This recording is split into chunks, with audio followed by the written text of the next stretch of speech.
الله أكبر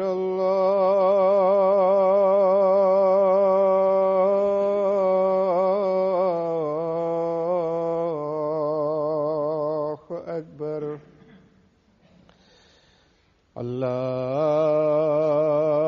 الله أكبر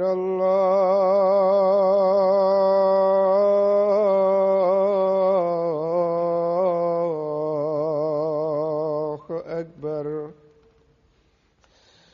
أشهد أن لا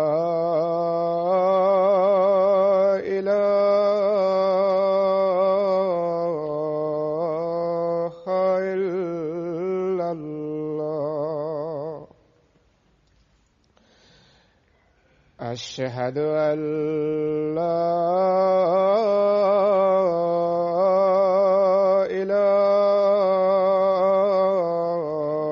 إله إلا الله أشهد أن محمدًا رسول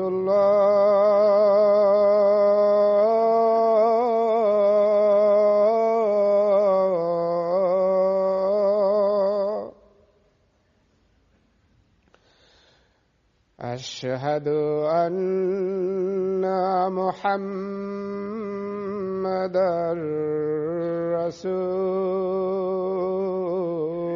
رسول الله حي على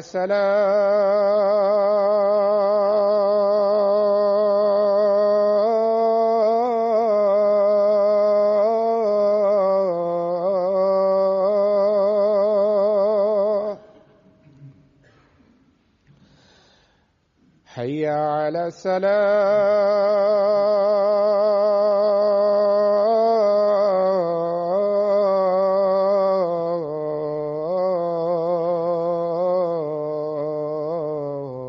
الصلاة حي على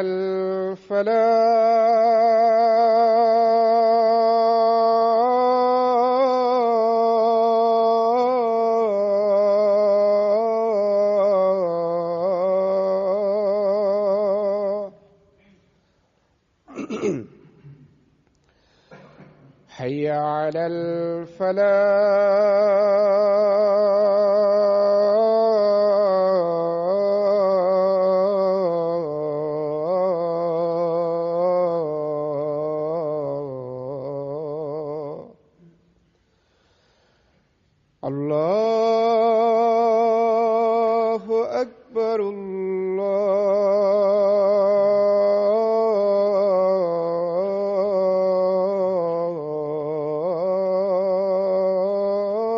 الله أكبر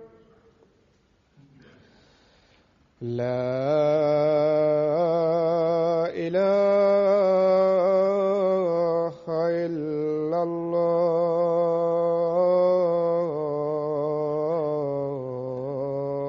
الله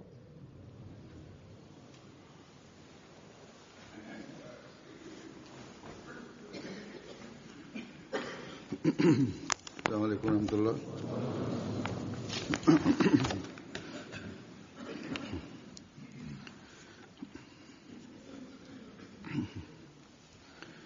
أشهد أن لا إله إلا الله وحده لا شريك له وأشهد أن محمدًا عبده ورسوله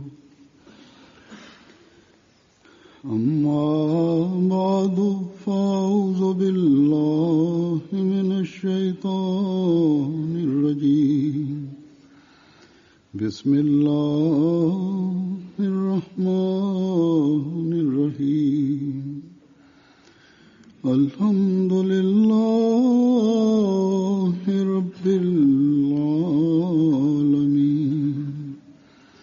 الرحمن الرحيم مالك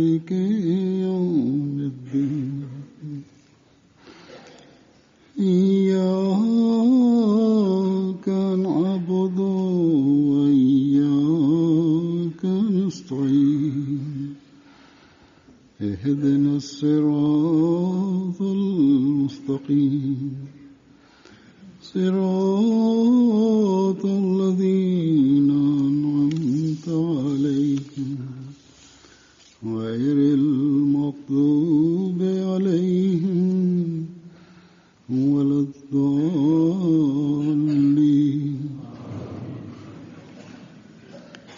وما كان لنفس أن تموت إلا بإذن الله كتابا مؤجلا ومن يرد ثواب الدنيا نؤته منها ومن يرد ثواب الآخرة نؤته منها وسنجزي الشاكرين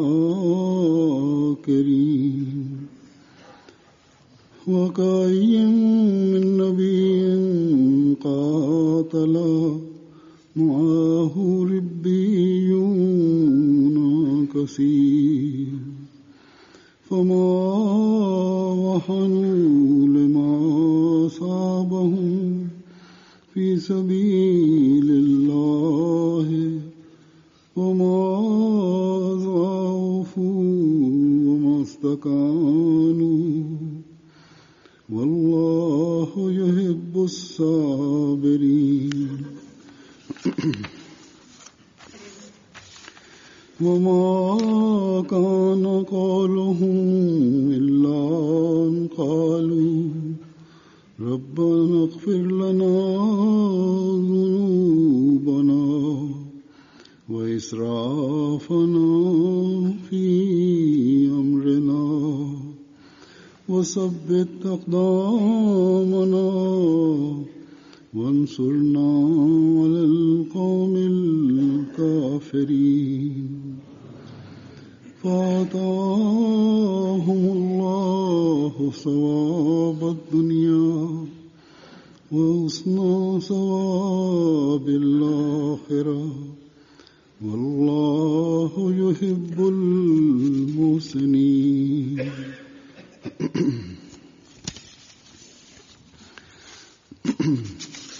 ولا تحسبن الذين قتلوا في سبيل الله أمواتا بل أحياء عند ربهم يرزقون فرحين بما آتاهم الله من فضله ويستبشرون بالذين لم يلحقوا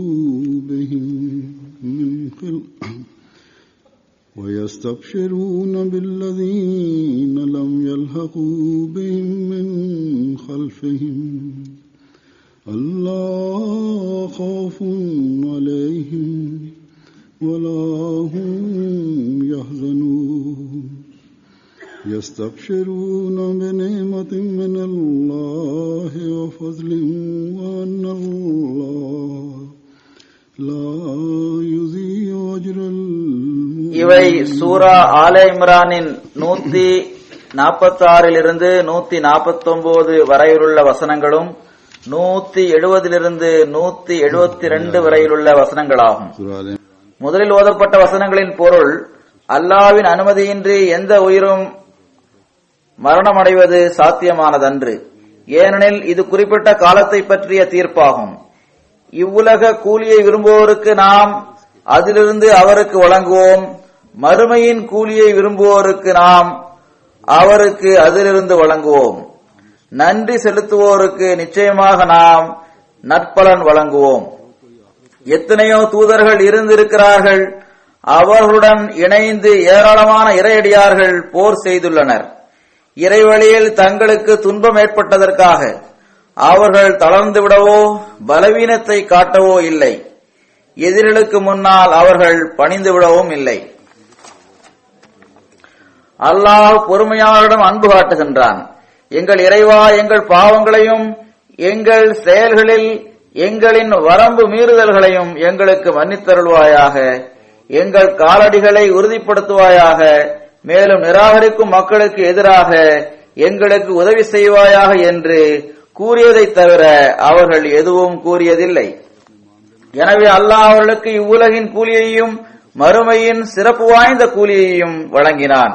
அல்லாஹ் நன்மை செய்பவர்களை நேசிக்கின்றான்.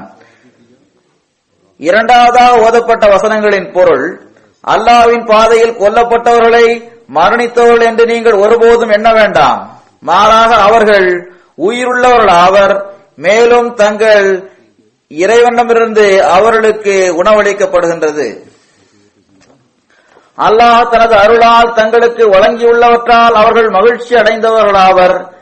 மேலும் தங்களுக்கு பின்னிருந்து வந்து தங்களுடன் இதுவரை இணையாதவர்களை பற்றி அவர்களுக்கு எவ்விதமான அச்சமும் ஏற்படாது.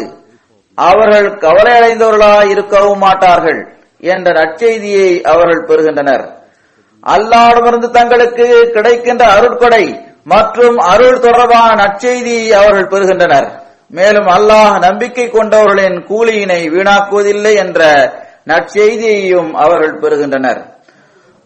அல்லாஹ் தஆலா ஹஜ்ரத் மஸீஹ் மவ்ஊத் அலைஹிஸ்ஸலாம் அவர்களின் ஜமாத்திற்கு தங்களது உடன்படிக்கையின் ஆன்மாவை புரிந்திருக்கின்ற, தியாகங்களின் ஆன்மாவை புரிந்திருக்கின்ற மக்களை வழங்கி இருப்பது அவனது பேரருளும் உபகாரமும் ஆகும்.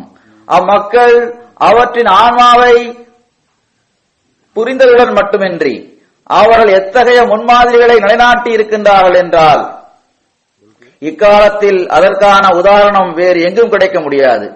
தங்களது பொருளை மார்க்கத்திற்காக செலவு செய்யக்கூடிய மக்கள் எங்கு இருக்கின்றனர் என்று கேள்வி எழும்போது அஹ்மதியா ஜமாஅத்தின் நபர்களின் கூட்டம் முன்னால் வந்து நிற்கின்றது. நேரத்தை தியாகம் செய்ய வேண்டும் என்ற கோரிக்கை வைக்கப்படும் போது இன்று அஹ்மதியா ஜமாஅத்தில் மார்க்கத்திற்காக நேரத்தை தியாகம் செய்யக்கூடியவர்கள் இருக்கின்றனர். கண்ணியத்தை தியாகம் செய்கின்ற முன்மாதிரியை பார்க்க வேண்டுமென்றால் இன்று அஹ்மதியா ஜமாஅத்தில் அந்த முன்மாதிரியை பார்க்கலாம். வாழ்க்கையை இஸ்லாத்தை தப்லீக் செய்வதற்காக அர்ப்பணிக்கும்படி கூறும்போது தூய உள்ளம் கொண்டவர்களில் ஒரு பிரிவினர் ஜமாத்தில் பணிக்காக தங்களை அர்ப்பணிக்கின்றனர். உயிரை தியாகம் செய்வது தொடர்பான உண்மையான முன்மாதிரியை பார்க்க வேண்டும் என்றால் அஹ்மதியா ஜமாத்தின் வரலாறு இந்த உண்மையான குர்பானியின் முன்மாதிரிக்கு சாட்சியாக திகழ்கின்றது. சுருக்கமாக எந்த ஒரு தியாகத்தையும் அல்லாஹ் கூறியுள்ள கட்டளைகளுக்கு ஏற்ப இறைவனுக்காக அதை செய்கின்ற முன்மாதிரியை நிலைநாட்டுவதற்காக இன்று அல்லாஹ் தஆலா அஹ்மதியா ஜமாத்தை உருவாக்கி இருக்கின்றான். இன்று அல்லாஹ் தஆலா ஹஜ்ரத் மஸீஹ் மவ்ஊத் அலைஹிஸ்ஸலாம் அவர்களுக்கு எத்தகைய ஜமாத்தை வழங்கியுள்ளான் என்றால் அவர்களில் பெரும்பாலார் உயிர், பொருள், நேரம், கண்ணியம் ஆகியவற்றை தியாகம் செய்வதற்கான ஆன்மாவை புரிந்து கொள்பவர்களாக இருக்கின்றனர். எல்லா நேரமும் அதற்காக தயாராக இருக்கின்றனர். ஆனால் சிலர் குறைவான அறிவின் காரணமாக சில விஷயங்களை வெளிப்படுத்தி கூறுகின்றனர். அது ஒரு நம்பிக்கையாளரின் மகிமை ஆகாது. அல்லது நிலைமைகளின் காரணமாக மனித எதிர்பார்ப்புகளுக்கு ஏற்ப அவர்கள் சிலவற்றை வெளிப்படுத்தி கூறும்போது குறைவான தர்பியத் பெற்றவர்கள், குறை மதியுடையவர்கள் அதிலிருந்து அதிகமாக தீய தாக்கத்திற்கு ஆளாகி விடுகின்றனர். சோதனை மற்றும் பரீட்சையின் காலகட்டம் நீளமானதாக ஆகிக் கொண்டிருக்கின்றது என்று சிலர் எனக்கு எழுதவும் செய்கின்றனர். துன்பங்கள் மற்றும் சோதனையின் காலகட்டம் மிக நீளமானதாக ஆகிவிட்டது. அல்லாஹு தஆலா விரைவில் எளிதான நிலைமை ஏற்படுவதற்கான வழிவகையை செய்வானாக என்று அவர்கள் தமது நிலையை வெளிப்படுத்துகின்றனர். இதைத்தான் அவர்கள் செய்கின்றார்கள் என்றால் இதில் எந்த தவறும் இல்லை. ஏனென்றால் அளவு கடந்த கடினமான நிலை மற்றும் சோதனை ஏற்படும் போது தூதரும் நம்பிக்கையாளர்களின் ஜமாத்தும் மத்தா நஸ்ருல்லாஹ், அல்லாஹ்வின் உதவி எப்போது வரும் என்று குரல் எழுப்புகின்றனர், துஆவும் செய்கின்றனர். ஆனால் அவ்வாறு தமது நிலையை வெளிப்படுத்தும் போது உலக தொடர்புகள், காரணிகள் ஆகியவற்றின் பக்கம் கவனம் செலுத்த வேண்டும் என்ற தமது விருப்பங்களை அவர்கள் தெரிவிக்கும் போது இது ஒரு நம்பிக்கையாளரின் மகிமை ஆகாது. உதாரணமாக ஒருவர் எழுதுகின்றார், பாகிஸ்தானில் என்ன அநீதிகள் நடக்கின்றதோ அதை பற்றி நாம் உலகிற்கு தெரிவிக்க வேண்டும். மேலும் MTA-விலும் பெரும் பகுதி இந்த அநீதிகள் பற்றி உலகிற்கு எடுத்து கூறும் வகையில் உள்ள நிகழ்ச்சிகள் இருக்க வேண்டும். மற்ற வழிகளையும் இதற்காக பயன்படுத்த வேண்டும். அநீதிக்கு எதிராக உலகில் குரல் எழுப்ப வேண்டும் என்று எழுதியுள்ளார். அவரது கடிதத்தில் இருந்து தெரிய வருவது, உலகவாதிகள் செய்வது போன்று கூச்சலிடுவது, உலகிற்கு முன்னால் தமது கண்டன முழக்கங்களை முழங்குவது ஆகியவற்றை செய்தால்தான் நமக்கு எதிராக இருக்கின்ற அரசாங்கங்களுக்கு நமது உரிமைகளை தருவதன் பக்கம் கவனம் ஏற்படும். இதன் மூலம் இந்த துன்பங்கள் மற்றும் சோதனைகளின் காலகட்டம் முடிவிற்கு வரும் என்று அவர் கருதுகின்றார். அவர் எழுதுகின்றார், எனது ஷியா நண்பர் ஒருவர் என்னிடம் கூறினார், அஹ்மதியா ஜமாத்துடன் இவர்கள் எப்படியெல்லாம் நடந்து கொள்கின்றார்களோ அவ்வாறு எங்களுடன் நடந்து கொண்டிருந்தால் நாங்கள் அதற்கு இவ்வாறு கண்டனம் தெரிவித்திருப்போம், ஊர்வலம் நடத்தியிருப்போம், இதை செய்திருப்போம், அதை செய்திருப்போம். இவ்வாறு சிறிதளவு எங்கள் மீது அநீதி இழைக்கப்பட்டிருந்தாலும் கூட நாங்கள் உலகில் கூச்சல் போட்டிருப்போம் என்று அவர் கூறியதாக எழுதுகின்றார். அகமதிகள் சரியான முறையில் கண்டனம் தெரிவிக்கவும் இல்லை. இவர்கள் மீது அநீதி இழைக்கப்படுவது மற்றும் சோதனையின் காலகட்டம் இதன் காரணமாகத்தான் நீளமாகிக் கொண்டே இருக்கிறது என்று அந்த நண்பர் கூறியதாக எழுதியுள்ளார். இது தொடர்பாக நினைவில் வைக்க வேண்டிய முதல் விஷயம், நாம் ஒரு இறைவனின் இயக்கத்தை சார்ந்திருப்பவர்கள் என்பது நமது வாதமாகும். இறை இயக்கங்கள் உலக அரசாங்கங்கள் மற்றும் உலக வழிமுறைக்கேற்ப செய்யப்படும் கண்டனங்கள் ஆகியவற்றில் நம்பிக்கை வைப்பதில்லை. இறை இயக்கங்களின் முன்னேற்றத்தில் உலக உதவியின் கையோ அல்லது ஆதரவோ இருப்பதில்லை. நிபந்தனையின்றி உலக உதவிகள் கிடைக்கவும் செய்யாது. எந்த நோக்கமும் இன்றி அவை செய்யப்படுவதில்லை. தனக்கு முன்னால் ஏதாவது ஒரு வகையில் நம்மை தலைகுனிய வைக்காமல் அவை கிடைக்காது. உலகின் பக்கம் மட்டுமே நமது பார்வை இருக்கும் என்றால் இத்தகைய நிலைதான் உருவாகும். இந்த விஷயங்களை ஒரு உண்மையான நம்பிக்கையாளரால் சகித்துக் கொள்ள முடியாது.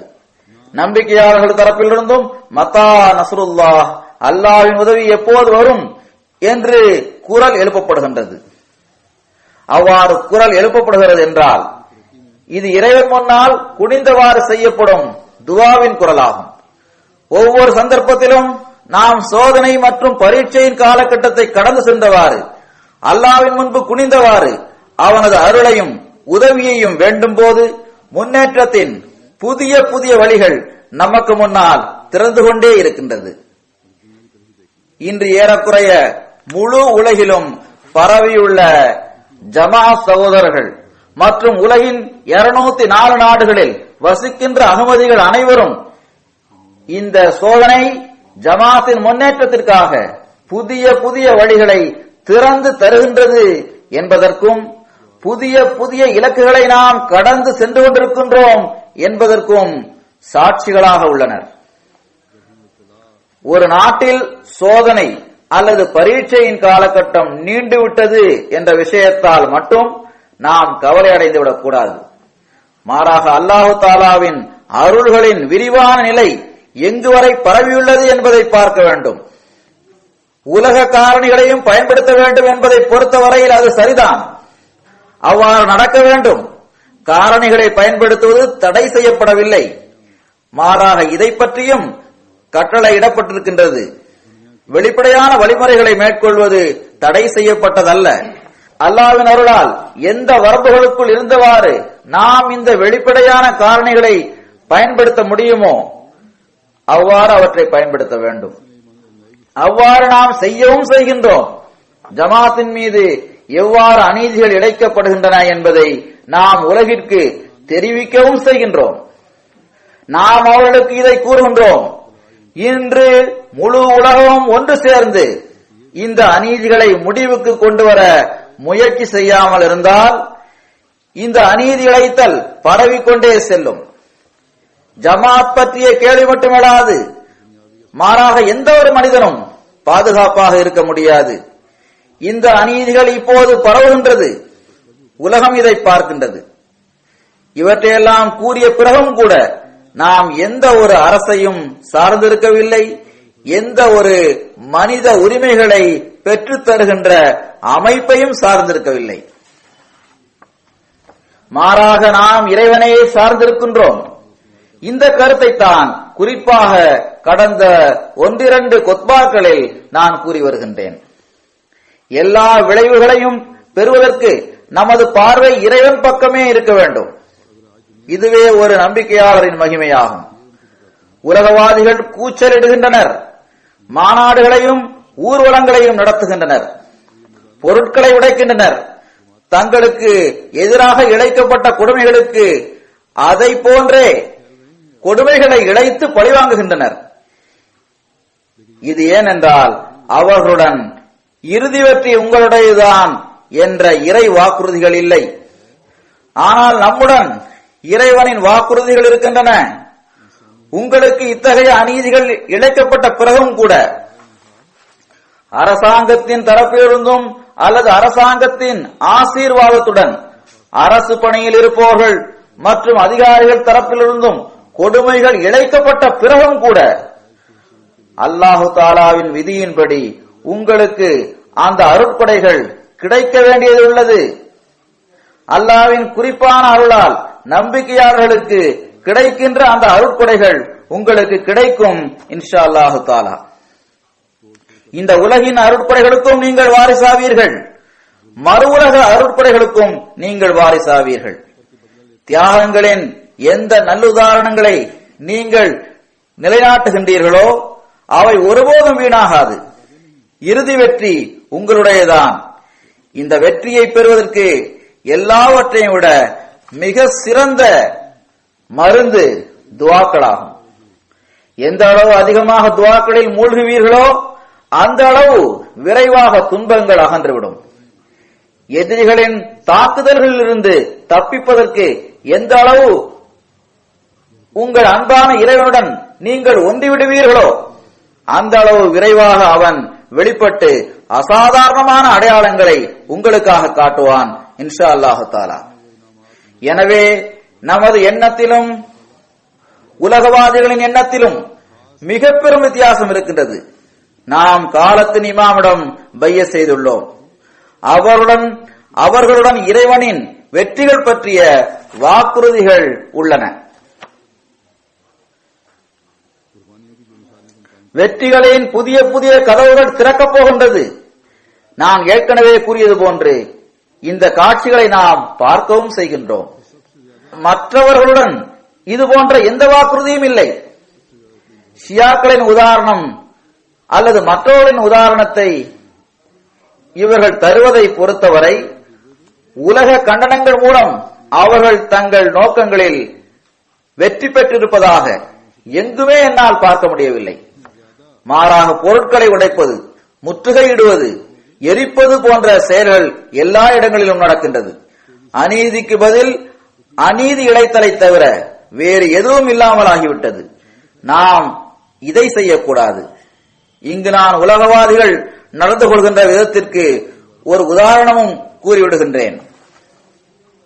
நான் ஏற்கனவே கூறியது போன்று உலகம் நமக்கு உதவி செய்தாலும் கூட அதன் மூலம் தனக்கு கிடைக்கும் சுய பலன்களை பார்த்துத்தான் அவ்வாறு அது செய்கின்றது. கடந்த சில நாட்களுக்கு முன் இங்குள்ள பத்திரிகை ஒரு செய்தியை வெளியிட்டிருந்தது. அதில் இங்குள்ள முஸ்லிம்கள் அரசாங்கத்தின் நம்பிக்கைக்கு பாத்திரமானவர்கள் அல்ல, எனவே மேற்கத்திய நாடுகளிலிருந்து முஸ்லிம்களை வெளியேற்றிவிட வேண்டும் என்று அதில் எழுதப்பட்டிருந்தது. இதை பார்த்த பிறகு நமது பிரஸ் செக்ஷன் தரப்பிலிருந்தும் இது தவறாகும், இஸ்லாம் நாட்டின் சட்டத்தை பேண வேண்டும் மற்றும் நாட்டின் மீது பற்று வைக்க வேண்டும் என்று கட்டளையிட்டிருக்கின்றது என்று கூறப்பட்டது. இதற்கு அந்த பத்திரிகை மற்ற முஸ்லிம் பிரிவுகள் இதற்கேற்ப செயல்படுவதில்லை, நீங்கள் மற்ற பிரிவுகளுக்கு போதனை செய்யுங்கள் என்று கூறியது. நல்லது, உங்கள் பத்திரிகை இந்த போதனையை வெளியிட தயாராக இருக்கின்றது என்றால் நாங்கள் எங்கள் கருத்தை எழுதி தருகின்றோம் என்று நாம் கூறினோம்.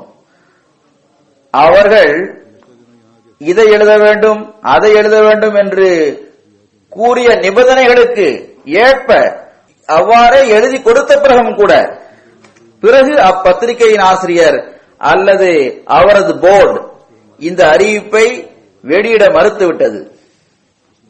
இதுபோன்ற வேறு சில கட்டுரைகள் வந்துவிட்டதால் இந்த கட்டுரையை வெளியிட முடியவில்லை என்று சாக்கு கூறினர். பிறகு எப்போதாவது பார்க்கலாம் என்று கூறி நழுவிவிட்டனர். எவ்வாறு இருந்தாலும் இவை இவர்களது சாக்கு போக்குகளாகும். உண்மையில் அவர்களுக்கு அகமதிகளுக்கு எதிராக உள்ள மற்ற முஸ்லிம் பிரிவுகள் வெறுப்படைந்துவிடக் கூடாது என்ற அச்சம் இருக்கின்றது. அவர்களிடம் தைரியம் இல்லை. நீதியின் எதிர்பார்ப்புகளை அவர்கள் நிறைவேற்ற விரும்பவில்லை. சில வகையில் உள்ள அச்சமும் பயமும் அவர்களுக்குள் இருக்கின்றது. சில முஸ்லிம்கள் கடினமாக நடந்து கொள்வதை அவர்கள் பார்க்கும்போது அவர்களுக்கு இந்த அச்சம் இன்னும் அதிகமாகிவிடுகின்றது.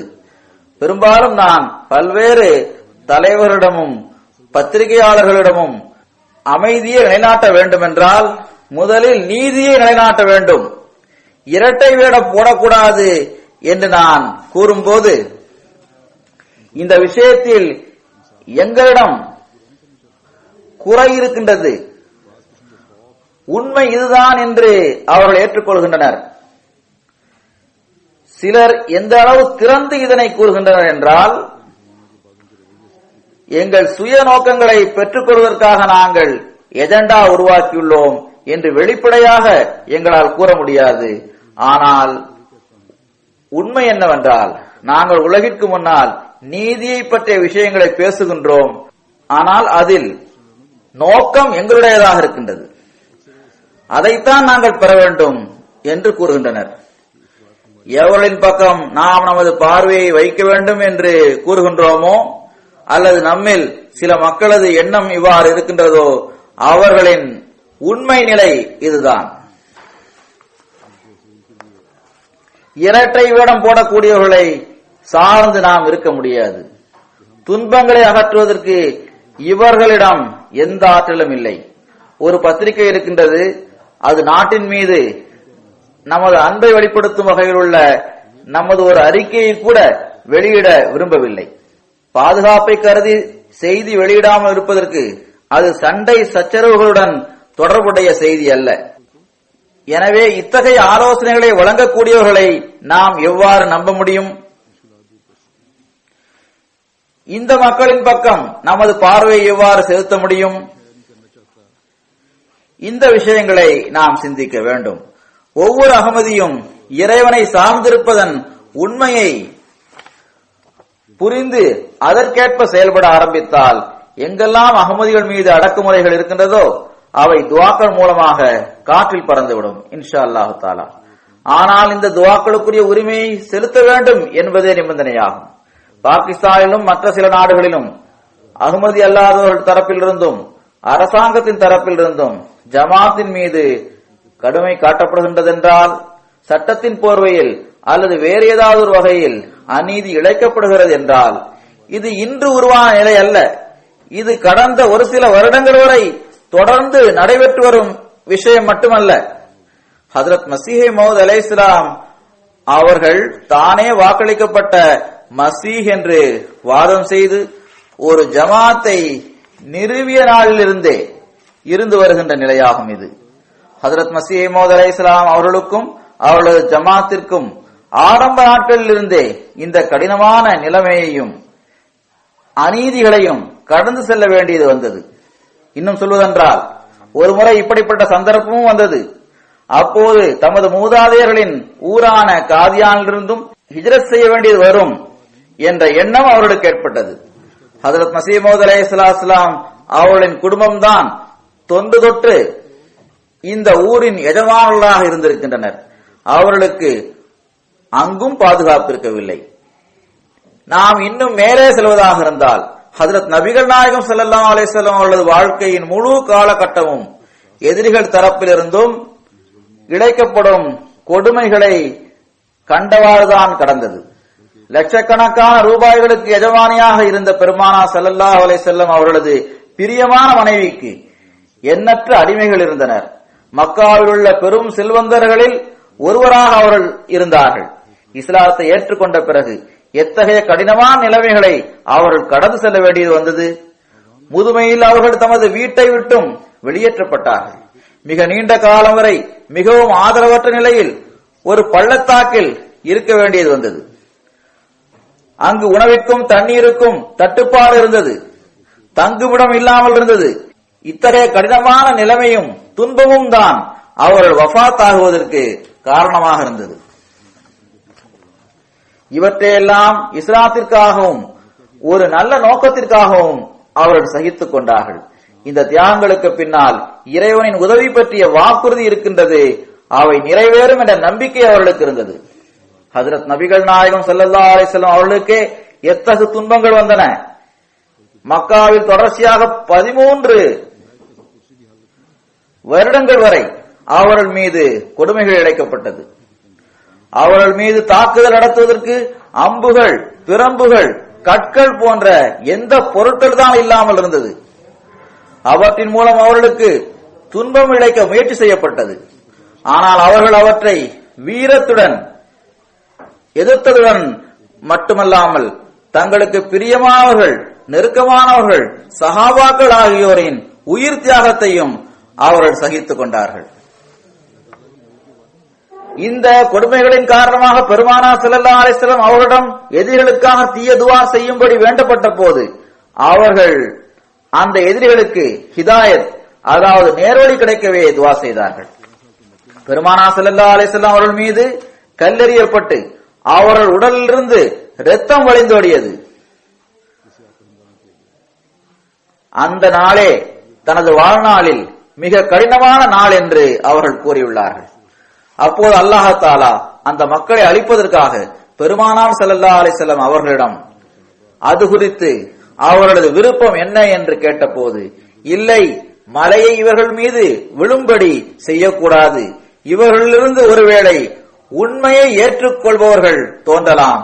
அப்படிப்பட்ட மக்கள் உருவாகுவர் என்ற நம்பிக்கை இருக்கின்றது என்று பெருமானார் ஸல்லல்லாஹு அலைஹி வஸல்லம் அவர்கள் கூறினார்கள்.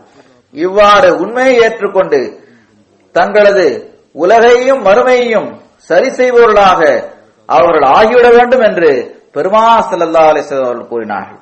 ஹிஜ்ரத்திற்கு பிறகு தொடர்ந்து பல போர்கள் நடந்தன. மீண்டும் மீண்டும் தாக்குதல் நடத்தப்பட்டது. எங்கு அநீதி இழைத்தலின் ஒரு நீண்ட வரலாறு இருக்கின்றதோ அங்கு பொறுமை, சகிப்புத்தன்மை, கருணை ஆகியவற்றின் ஈடு இணையற்ற நீண்ட வரலாறு அவர்கள் மூலமாக எழுதப்பட்டிருக்கின்றது. இவை அனைத்தையும் பெருமானார் ஸல்லல்லாஹு அலைஹி வஸல்லம் அவர்கள் சகிக்க வேண்டியதுதான் வந்தது. ஏனென்றால் ஒவ்வொரு விவகாரத்திற்கும் உலகில் அவர்கள் ஒரு முன்மாதிரியை நிலைநாட்ட வேண்டியது இருந்தது. பெருமானார் ஸல்லல்லாஹு அலைஹி வஸல்லம் அவர்கள் சஹாபாக்களும் தியாகத்தின் முன்மாதிரியை காட்டினர். ஏனென்றால் இறைவனின் வாக்குறுதிகள் மற்றும் அல்லாஹ் வழங்கியுள்ள போதனைகளின் பக்கம் அவர்களின் பார்வை இருந்தது. ஹஜ்ரத் மஸீஹ் மவ்ஊத் அலைஹிஸ்ஸலாம் அவர்களும் ஹஜ்ரத் நபிகள் நாயகம் ஸல்லல்லாஹு அலைஹி வஸல்லம் அவர்களது நிழலாக தோன்றியுள்ளார்கள். எனவே அவர்களும் தங்களை ஏற்றுக்கொண்டவர்களிடத்தில் இதைத்தான் கூறியுள்ளார்கள். அதாவது, என்னுடைய ஜமாத்தின் மீது துன்பங்களும் கொடுமைகளும் இழைக்கப்படுகின்ற காலம் வர இருக்கின்றது. அவர்கள் மிக தெளிவாக கூறினார்கள், எனது வழி மலர்களால் நிறைந்தது அல்ல, மாறாக முட்களில் நடக்க வேண்டியது வரும் என்று அவர்கள் கூறினார்கள். எவரையும் அவர்கள் ஏமாற்றவில்லை. அகமதியத்தில் நுழைகின்ற ஒவ்வொரு நபரும் துன்பங்களை சகிக்க வேண்டியது வரும் என்பதை புரிந்தே நுழைகின்றனர். நான் சில வேளைகளில் புதிதாக பையஸ் செய்தவர்களிடம் அகமதியத்தின் வழி மலர்களால் அலங்கரிக்கப்பட்டதல்ல என்பதை பற்றிய கணிப்பு அவர்களிடம் இருக்கின்றதா என்று பார்ப்பதற்காக அவர்களிடம் கேள்வி கேட்டேன். கடந்த சில நாட்களுக்கு முன் யூகேயில் புதிதாக பையஸ் செய்தவர்களுடன் ஒரு அமர்வு இருந்தது. அப்போது ஒரு நண்பரிடம் நான் இந்த கேள்வியை கேட்டேன். ஏனென்றால் அவருக்கு பாகிஸ்தானுடன் தொடர்பு இருந்தது. அப்போது அவர் இந்த பதிலைத்தான் கூறினார், நாங்கள் சிந்தித்த பிறகே பையத் செய்துள்ளோம். இந்த வழியில் ஒவ்வொரு கடினத்தையும் சகித்துக் கொள்ள நாங்கள் தயாராக இருக்கின்றோம் என்றார்கள். சில பெண்கள் கூட தங்களது வீடுகளை விட்டுவிட்டனர், ஆனால் ஈமானை கைவிட்டு விடவில்லை. இவையெல்லாம் அவர்கள் உலகை விட மார்க்கத்திற்கு முன்னுரிமை வழங்குவதற்கான அறிவை பெற்றதனால் ஏற்பட்டதாகும். வாழ்வும் மரணமும் இறைவனின் கையில் இருக்கின்றது என்ற அறிவை அவர்கள் பெற்றிருந்தனர். அல்லாஹ்விற்காக கொள்கையில் உறுதியாக நிலைத்து நிற்பவர்கள் நட்பேறு பெற்றவர்களாவர். அல்லாஹ் அவர்களை ஈருலக சொர்க்கத்திற்கு வாரிசாக்குகின்றான். இவை நாவால் கூறப்படும் விஷயங்கள் மட்டுமல்ல, மாறாக அஹ்மதியா ஜமாத்தின் வரலாற்றில் இப்போது இப்படிப்பட்ட சம்பவங்கள் ஏதாவது ஒரு வடிவத்தில் தென்பட்டுக் கொண்டே இருக்கின்றது. தியாகத்தின் இந்த முன்மாதிரிகள் காட்டப்படும் போது எத்தகைய தியாகங்களின் முன்மாதிரிகள் உள்ளன என்பதை பார்த்து மனிதன் வியப்பில் ஆழ்ந்து விடுகின்றான். இவையெல்லாம் ஏன் நடக்கின்றன என்றால், நான் ஏற்கனவே கூறியது போன்றே ஹஜ்ரத் மஸீஹ் மவ்ஊத் அலைஹிஸ்ஸலாம் அவர்கள் ஆரம்ப நாட்களில் இருந்தே இவ்வாறு நடக்கும் என்று நமக்கு தெளிவாக கூறியிருந்தார்கள். மேலும் இவற்றையெல்லாம் பார்த்து அவை உங்களது வாழ்வில் நடந்த பிறகும் கூட நீங்கள் உங்களது ஈமானில் எந்த களங்கமும் ஏற்பட விட்டுவிடக் கூடாது. இந்த உறுதியாக நிலையிற்றலின் காரணமாக அல்லாஹ் தஆலா உங்களுக்காக ஈருலகிலும் அருட்கொடைகளை நிர்ணயம் செய்துள்ளான் என்ற விஷயத்தை நீங்கள் நினைவில் வைக்க வேண்டும். இதை பற்றி அல்லாஹ் தஆலா திருக்குர்ஆனிலும் பல இடங்களில் கூறியுள்ளான்.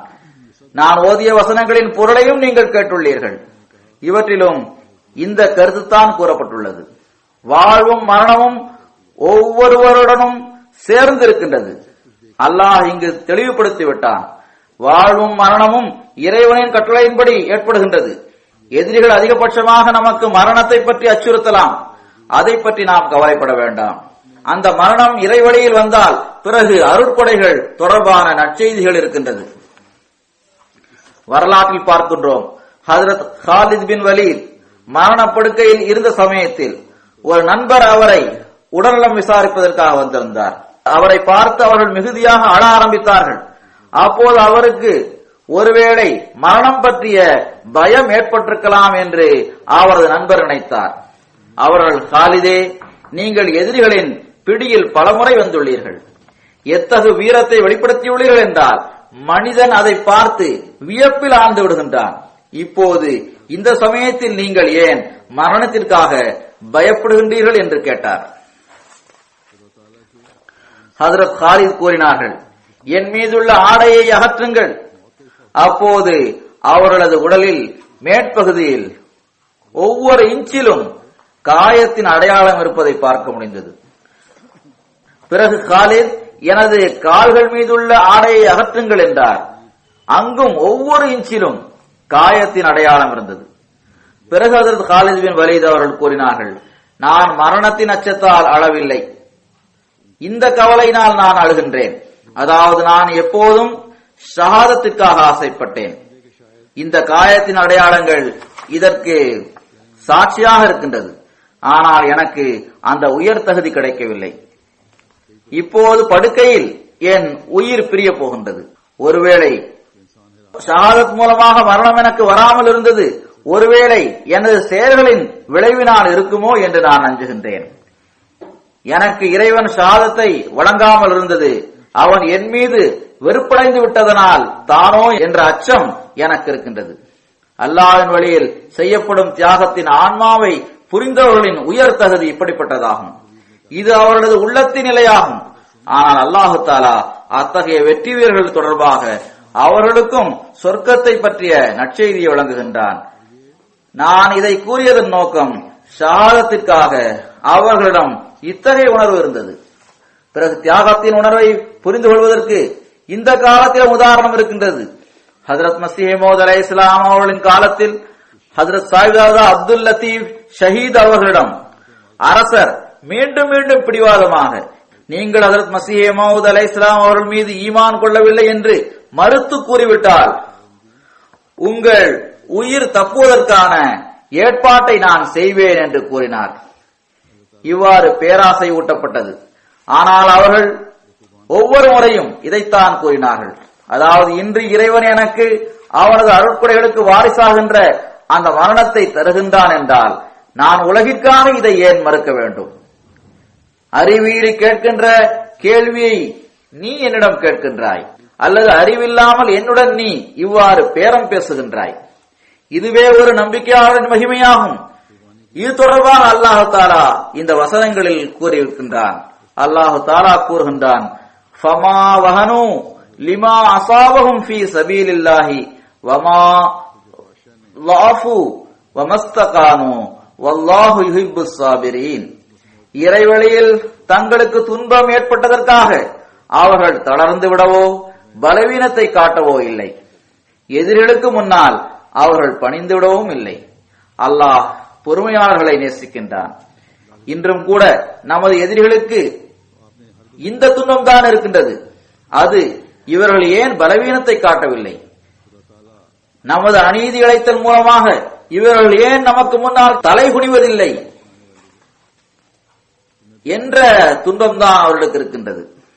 ஆனால் ஒரு உண்மையான அகமதி எல்லா சமயத்திலும் இறைவன் மீது தனது பார்வையை வைத்துள்ளார் என்பது இவர்களுக்கு தெரியாது. அல்லாஹ்விடமிருந்து நற்கூலியை பெறுவதற்கு எப்போதும் அவர் முயற்சி செய்து வருகின்றார். அல்லாஹு தாலா தனது திருப்தியை பெற்றுக் கொள்வதற்காக இங்கு ஒரு துஆவையும் கற்றுத் தந்துள்ளான். தமது காலடிகளை உறுதிப்படுத்திக் கொள்வதற்காக எப்போதும் துஆ செய்து வர வேண்டும் என்று கூறுகின்றான். ஏனென்றால் ஈமானில் வலிமை இறைவன் புறமிருந்துதான் வருகின்றது. இந்த உலகம் உங்களது ஈமானை பலவீனப்படுத்துவதற்கு வலுவாக செயல்படுகின்றது. இதன் தாக்கத்தின் கீழ் வந்துவிட வேண்டாம். பிறகு இந்த துஆவை இறைவன் கற்றுத் தந்துள்ளான். அந்த வசனங்களை நான் ஓதியிருந்தேன்.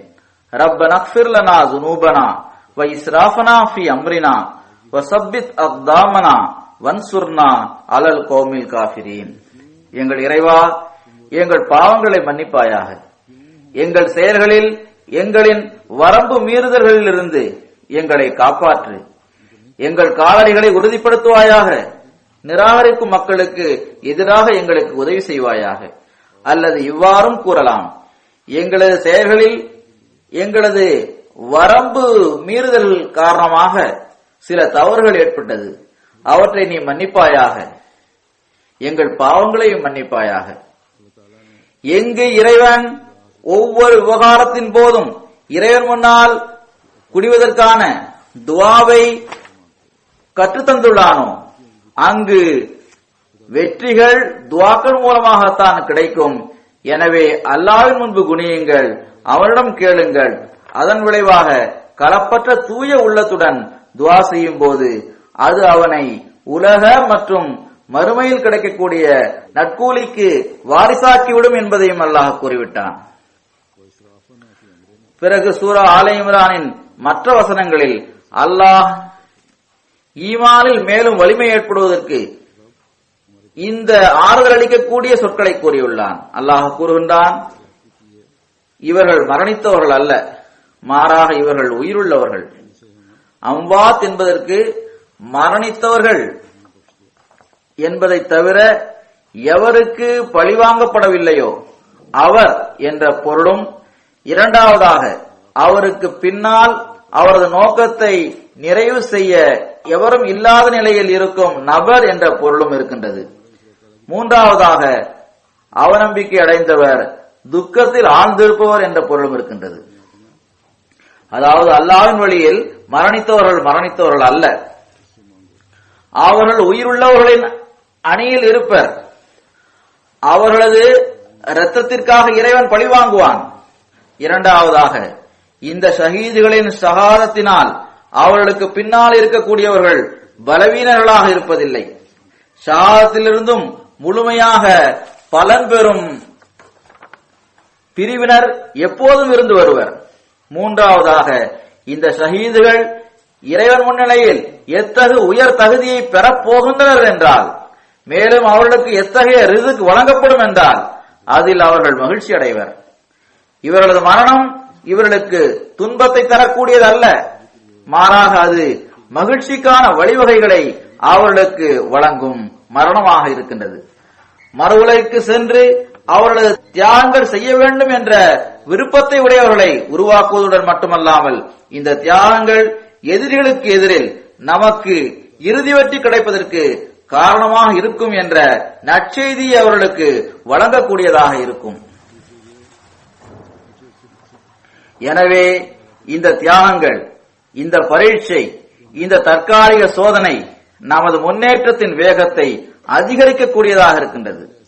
அவநம்பிக்கையில் தள்ளிவிடக்கூடியதாக ஒருபோதும் அவை இருக்காது. அல்லாஹு தஆலா பிரிதோரிடத்தில் இவ்வாறு கூறுகின்றான், இன்னல்லதீன காலு ரப்புனல்லாஹு சும்மஸ்தகாமு தத்தனஸ்ஸலு அலைஹிமுல் மலாயிகத்து அல்லா தகாஃபு வலா தஹஸனு வஅப்ஷிரு பில் ஜன்னத்தில்லதி குன்தும் துஅதூன். எங்கள் இறைவன் அல்லாஹ் என கூறி இக்கொள்கையில் நிலைத்திருப்பவர்களிடம் நீங்கள் அஞ்சவும் வேண்டாம், கவலை அடையவும் வேண்டாம், உங்களுக்கு வாக்களிக்கப்பட்ட சொர்க்கத்தை பற்றிய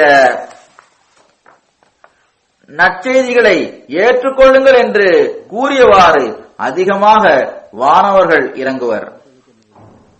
ஹஜ்ரத் மஸீஹ் மவ்ஊத் அலைஹிஸ்ஸலாம் அவர்கள் இது தொடர்பாக கூறுகின்றார்கள், எவர்கள் எங்கள் இறைவன் அல்லாஹ் என கூறி பொய் கடவுள்களிடமிருந்து விலகி விட்டனரோ, பிறகு கொள்கையில் உறுதியாக நிலை நின்றனரோ, அதாவது பல்வேறு சோதனைகளின் போதும் துன்பங்களின் போதும் உறுதியான காலடிகளுடன் நிலைத்து நின்றனரோ, அத்தகையவர் மீது மலக்குகள் இறங்குகின்றனர். நீங்கள் அஞ்சவும் வேண்டாம், கவலை அடையவும் வேண்டாம், மகிழ்ச்சி அடையுங்கள், மகிழ்ச்சியால் நிரம்பி விடுங்கள். உங்களுக்கு வாக்களிக்கப்பட்ட அந்த மகிழ்ச்சிக்கு நீங்கள் வாரிசாவீர்கள். நாம் இவ்வுலக வாழ்க்கையிலும் மறுமையிலும் உங்களது நண்பனாக இருப்போம் என்று நற்செய்தியை அவர்கள் கூறுவார்கள். இந்த இடத்தில் இந்த வசனங்கள் மூலமாக இஸ்திகாமத், அதாவது கொள்கையில் உறுதியாக நிலைநிற்கின்ற தன்மையின் மூலமாக இறைவனது திருப்தி கிடைக்கும் என்பது சுட்டிக்காட்டப்பட்டுள்ளது. உண்மையில் இஸ்திகாமத் அற்புதங்களை விட மேலானதாகும். முழுமையான இஸ்திகாமத் என்பது நாலாபுறமும் துன்பங்கள் சூழ்ந்திருப்பதை பார்த்த பிறகும் இறைவனது வழியில் உயிர், கண்ணியம், மதிப்பு, மரியாதை ஆகியவை அபாயத்தில் இருப்பதை பார்த்த பிறகும் ஆறுதல் அளிக்கக்கூடிய எந்த விஷயமும் இல்லாமல், இறைவன் கூட ஆறுதல் அளிக்கக்கூடிய கனவு, கஷ் மற்றும் இல்ஹாம் ஆகியவற்றை நிறுத்திவிட்ட பிறகும் கூட, அபாயகரமான அச்சத்தில் அவரை விட்டுவிட்ட பிறகும் கூட அவர் கோழைத்தனத்தை வெளிப்படுத்துபவர் போன்று பின்வாங்காமல் நம்பிக்கைக்கு பாத்திரமாக நடந்து கொள்ளும் பண்பில் எந்த தடுமாற்றமும் இல்லாமல் உண்மையிலும் உறுதியாக நிலைத்து நிற்பதிலும் எவ்வித குறையும் ஏற்படாமல் இழிவை கண்டு மகிழ்ச்சி அடையக்கூடியவராக இருக்க வேண்டும். மரணத்தில் திருப்தி அடைந்து விட வேண்டும். உறுதியான காலடிகளுடன் நிலைத்து நிற்பதற்காக எந்த ஒரு நண்பருக்காகவும் காத்திருக்க வேண்டாம். ஆக இந்த நிலைமையை நம்மில் ஒவ்வொருவரும் பெற முயற்சி செய்ய வேண்டும். இது அல்லாஹ்வின் அருள் இல்லாமல் நடக்காது. ஒவ்வொரு தியாகத்திற்கும் மனிதன் தயாராகும் அந்த நிலை ஏற்படும் போது பிறகு இறைவன் தனது அந்த அடியாரை கைவிட மாட்டான். மாறாக முன்னே சென்று அவனை பற்றி பிடிக்கின்றான். அதனால்தான் சொர்க்கம் பற்றிய நற்செய்தியை அவனுக்கு வழங்குகின்றான். காலடிகள் உறுதியாக நிலைத்து நிற்பதற்கான துவாவையும் அல்லாஹ் கற்றுத்தந்துள்ளான். எதிரிகள் மீது வெற்றி பெறுவதற்கான துவாவையும் கற்றுத்தந்துள்ளான். இதன் கருத்து இதுதான், அதாவது அல்லாஹ் தஆலா இந்த துவாக்களை ஏற்றுக்கொண்டவாறு வெற்றிகளின் கதவுகளை எப்படி திறந்து தருவான் என்றால், எதிரிகளுக்கு அவர்கள் விரண்டோடுவதற்கான எந்த இடமும் இருக்காது.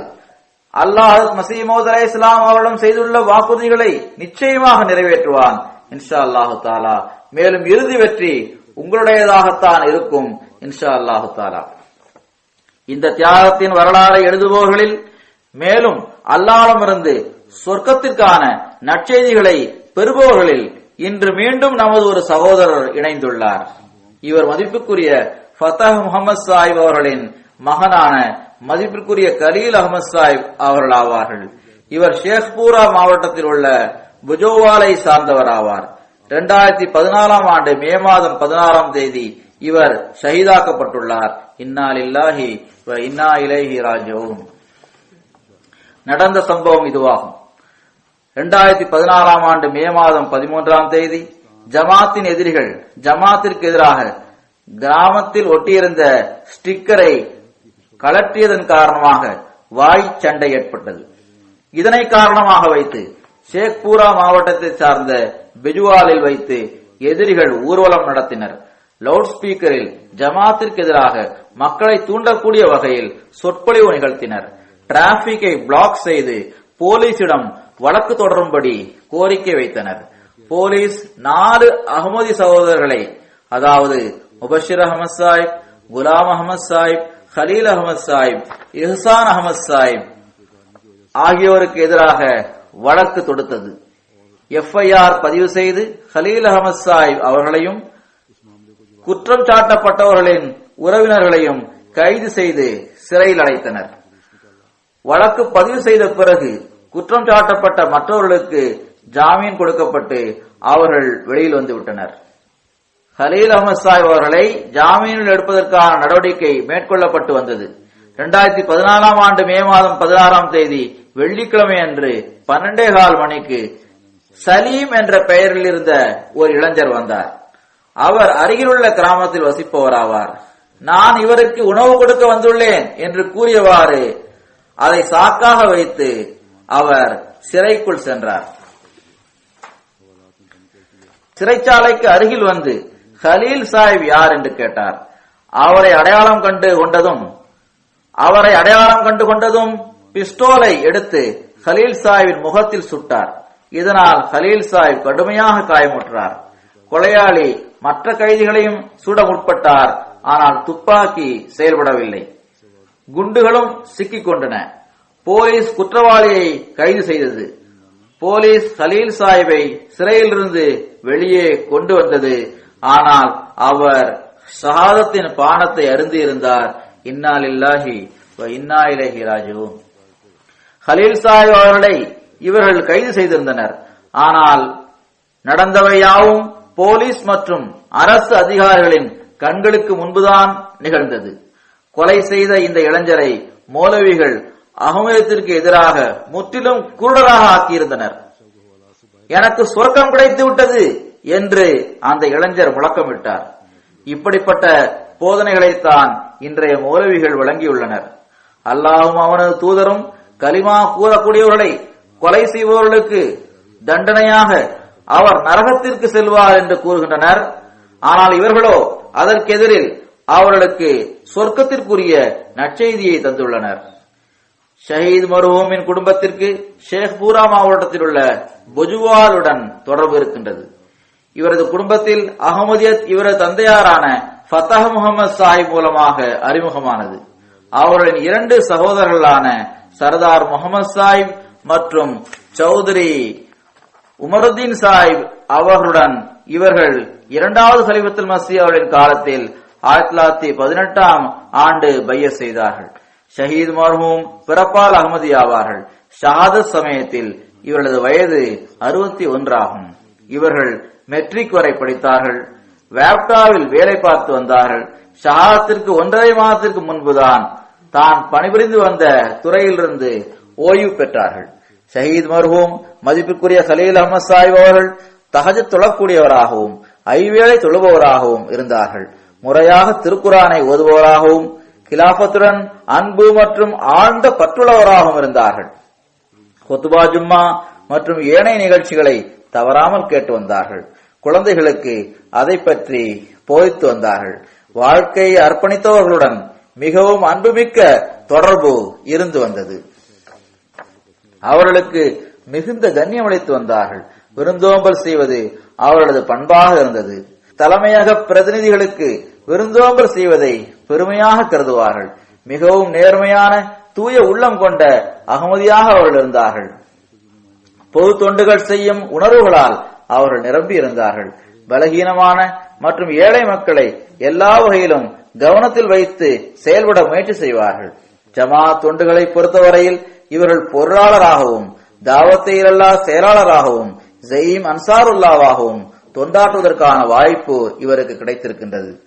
இவருக்கு 2 மகன்களும் 2 மகள்களும் உள்ளனர். ஒரு மகன் லயீக் அஹமத் சாஹிப் அவர்கள் ஜெர்மனியில் இருக்கின்றார். இன்னொரு மகன் எஹ்சான் அகமது அங்கேயே ஹுத்தாமுல் அஹமதியாவின் காயிதாக இருந்து வருகின்றார். முஅல்லிம் சாஹிப் எழுதுகின்றார்கள், இவர்கள் மிகவும் அதிகமாக துஆ செய்யக்கூடியவராக இருந்தார்கள். மிகவும் உருக்கமாக துஆ செய்து வந்தார்கள்.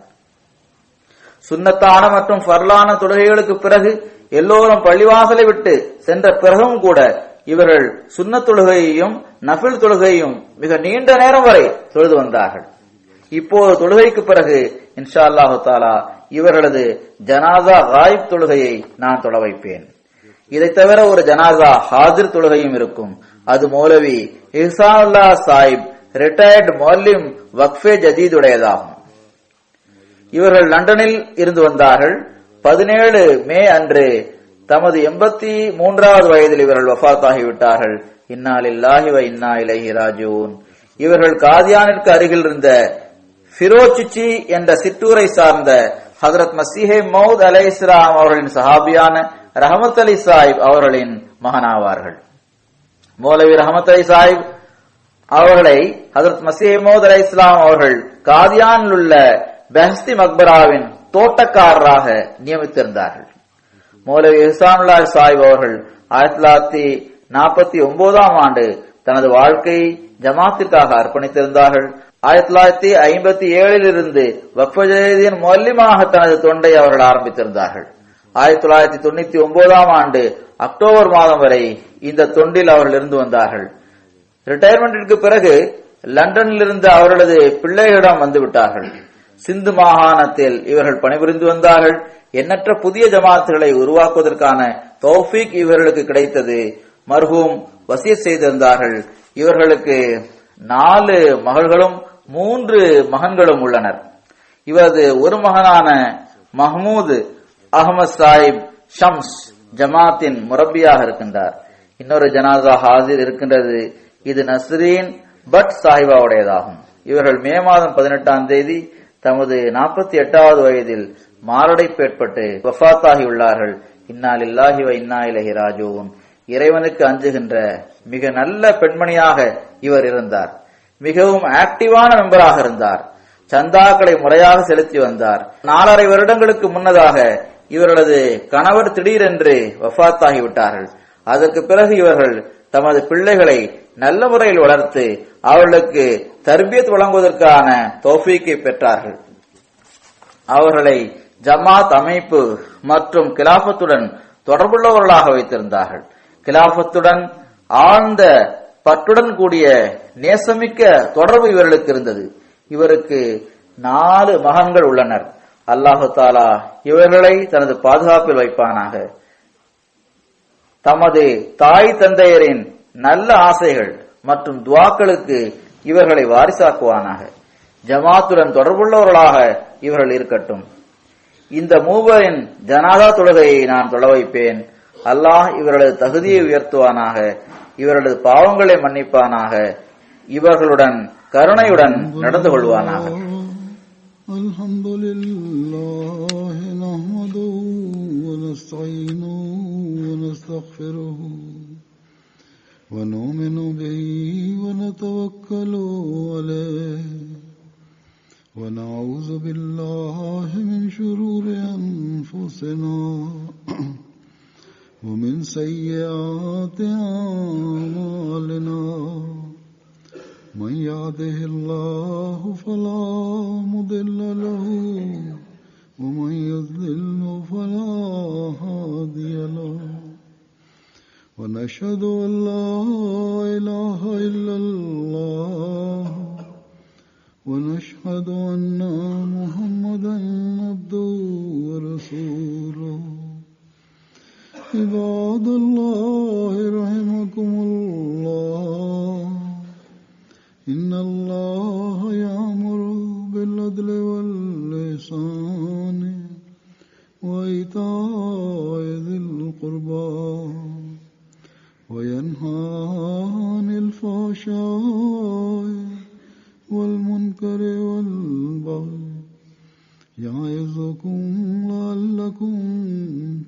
تذكرون اذكروا الله يذكركم وادعوه يستجب لكم ولذكر الله